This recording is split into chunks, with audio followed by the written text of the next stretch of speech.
All right, let's talk about something huge in economics: government intervention. I mean, when the government steps into the market, is it a helping hand guiding things to a better place, or is it just a wrench in the works, gumming up what could be a perfectly good engine? I mean, think about it for a second.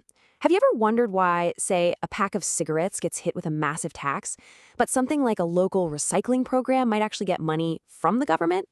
It seems kind of random, right? Well, it's not. And it all comes down to the big idea we're going to unpack right now. So before we can even get into what the government tries to do, we have to understand why they feel the need to get involved at all. And it all starts with this one core problem. Sometimes the free market just gets it wrong. And this is where we hit our first key concept: market failure. You can think of the free market as this incredibly powerful, super efficient engine. Most of the time, it runs beautifully. But every now and then, it misfires. It fails to get resources to the right places in the best way for everyone.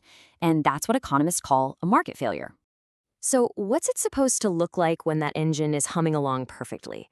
Well, you get this beautiful moment where the amount of stuff that people want to buy exactly matches the amount that companies want to sell, all at a specific price. That sweet spot, right where supply and demand cross, is called market equilibrium. That's the ideal, the goal we're always shooting for. Okay, so when that market engine starts to sputter and fail, the government often decides to step in, kind of like a mechanic popping the hood. And they show up with a specific set of tools, all designed to kind of nudge the market back to where it should be. And this toolbox is actually pretty simple when you break it down. It really only has two main settings. You've got tools to discourage stuff by making it more expensive, and then you've got tools to encourage stuff by making it cheaper. Let's start with that first set. Right, let's dive into these tools, the ones the government uses to put the brakes on things that, for whatever reason, the market is producing or consuming too much of. The most famous tool in this part of the box is, without a doubt, the indirect tax. This isn't a tax on your income. It's a tax on spending. And the classic example, of course, is the tax on cigarettes. The government sees it as a demerit good, something with negative side effects, so the goal is pretty straightforward: make it more expensive so fewer people buy it. And this is where we can actually see how it works. See, a tax basically acts as an extra cost for producers. That means they just can't supply as much as they used to at the old price. So look what happens. The whole supply curve shifts over to the left. The new place where supply meets demand gives us a higher price for consumers, P3, and a lower amount sold overall, Q2. Now, here's what's really fascinating. Who actually pays for that tax? You'd think it's just us, the consumers, but it's not that simple. The cost, or what economists call the tax incidence, is actually shared.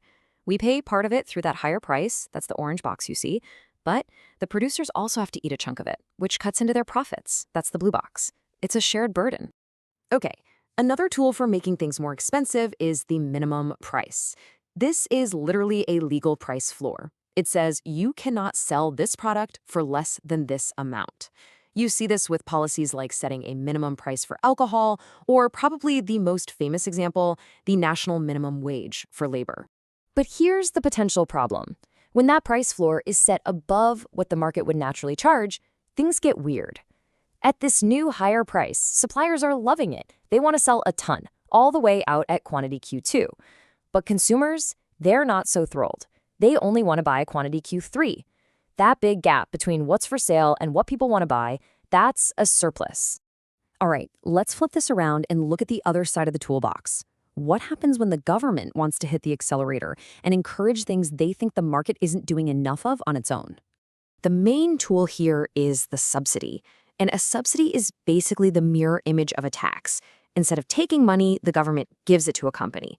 The whole point is to lower their costs so they're encouraged to produce more of something good, like green energy or, recycling services. And the effect on our graph is exactly what you'd probably guess: the total opposite of a tax. The subsidy makes it cheaper to produce, so companies can supply more at every single price.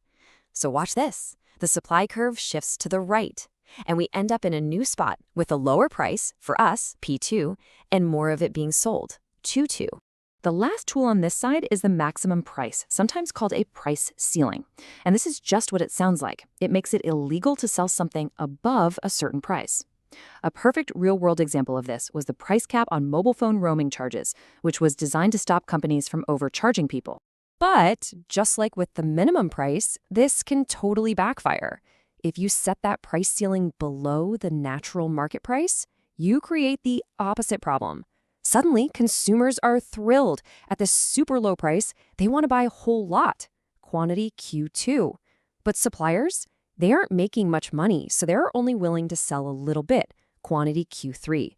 And that gap, that's a shortage. So you see the government has all these powerful tools they can use. They can tax, subsidize, set floors and ceilings. But here's the big twist in the story. What happens when the mechanic tries to fix the engine and somehow ends up making the problem even worse? And that brings us to our last, really critical idea for today: government failure. This is what happens when a government intervention, even one with the best intentions, actually leads to a worse outcome than the original problem it was trying to fix.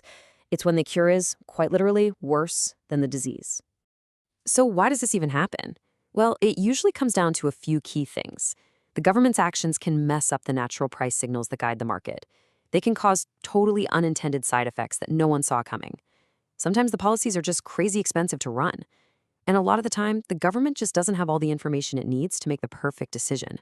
This quote from one of our sources really hits the nail on the head, especially about those unintended consequences. People are, well, they're people. They react in unpredictable ways. A policy that looks great on paper might get completely undermined by how we actually behave, which can make the whole thing a giant, expensive mess. So what this all really boils down to is this incredibly tricky balancing act. On one hand, you've got real market failures that cause real problems and probably need some kind of fix.